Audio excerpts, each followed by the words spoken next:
سلام ومرحبا بكم في قناتي قناة القيم والمفيد. اليوم جيت وجبت معايا بانكيك خفيف ريشة، فقط تابعوا معايا المراحل وفرجة ممتعة. هني هذه كامل المكونات راح نحتاج فيهم: حبتين بيض، كأس حليب، وكأس فرينة يكون مملوء جيدا، قادرة نضيفه قادرة نزيدوها يعني. وعندي 5 غناجي من الزيت، وزوز مغارف سكر، وكيس وملعقة صغيرة تكون مملوءة جيدا من خميرة الحلويات. بالنسبة للسكر قادرة ديري 2 أو 3 المحب، يعني تحبي حاجة حلوة شوية بزيادة ديري 3 مغارف سكر. ديري حبتين بيض ورشة قليلة من الملح.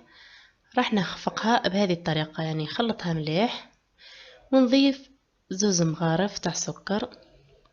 ندمج كامل هذه المكونات مع بعضها حتى يعني يبيض شوية الخليط معاك. ضرفت 5 مغارف تاع زيت، الملاعق تكون كبيرة تاع الزيت. راح نكمل ندمجهم كامل مع بعضهم ونضيف كأس من الحليب، يعني حليب بارد عادي من الثلاجة.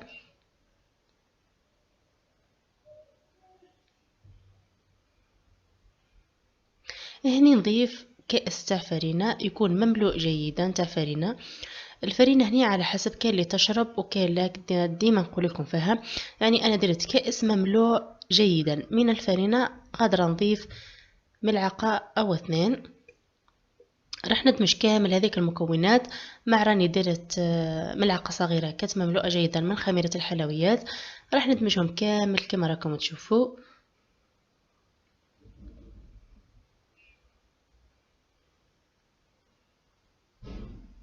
وهني ضفت ملعقة صغيرة من الفاني.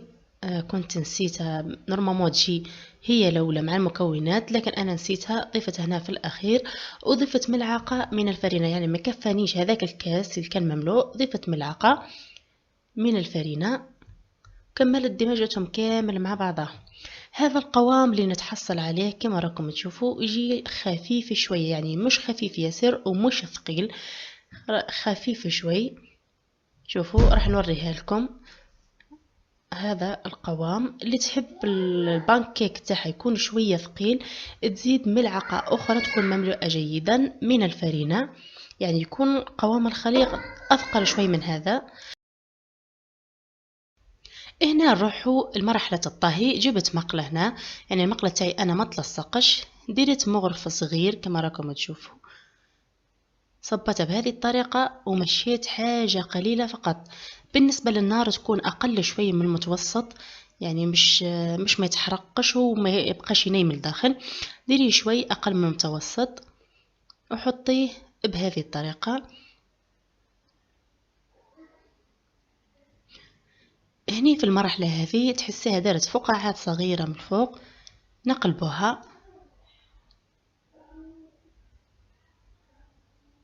بالنسبة للمقلة، إذا أنت المقلة تاعك تلصق ديري قليل من الزبدة، يعني في قماش ولا حاجة وأمسحيه، يعني ما تخليش الزبدة فم، ديري شوية زبدة ومسحيها. راح ندير لكم حبة ثانية كما راكم تشوفوا بهذه الطريقة، نفوتها شوية فقط. والنار نرجع ونقول أقل من المتوسطة، يعني باش تطيب على مهلها وتكسب لون جميل. هني في المرحلة هذه شوفوا بمجرد إنها دارت فقاعات صغيرة كما راكم تلاحظوا فيها، نقلبها وهذا الشكل نتاعها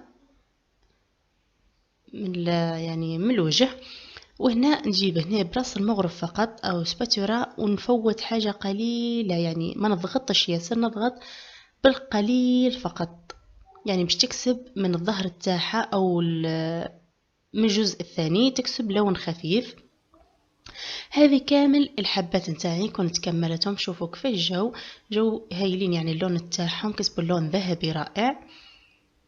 راح نفتح لكم حبة تشوفوها كيفاش راهي عاملة من الداخل، جات خفيفة الاخر، يعني كما راكم تشوفوا بمجرد اني هزيتها تحسوها خفيفة وطايبة من الداخل. بالنسبة للتزيين انا راح نروح لمرحلة التزيين، كل واحد كيف حاب يزين. انا جبت صحن ثاني هنا وشوكولا عندي، درت شوكولا تاع اوبتيلا او اي شوكولا للطلي كانت عندك. راح نجيب حبة ونطليها بهذه الطريقة يعني بالشوكولا. انا راح ندير لكم نوعين، يعني نوع يكون حبة على حبة راح تشوفوه معايا بهذه الطريقة. راح نحط عليها اختها من الفوق. يعني بالنسبة للطريقة الاولى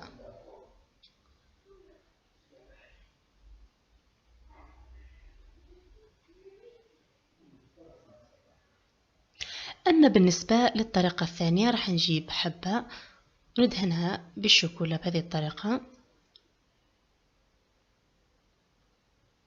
وراح نجيب الكاوكاو، يعني قادرة ديري كاوكاو أو ديري غوفريت يعني اللي حباته. كنت جبت كمية من الكاوكاو وراح نروليها بهذه الطريقة.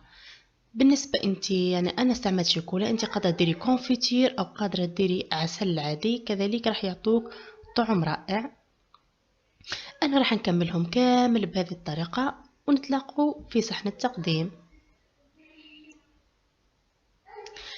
هني في النهاية أو في الشكل النهائي كنت هذه الحبات اللي كانت خرجوا معايا هني خليتكم حبات كانوا فارقين، والحبات هذوكم كنت درتهم على شكل رولي وزينته بخطوط من الشوكولا وشوية كاوكاو.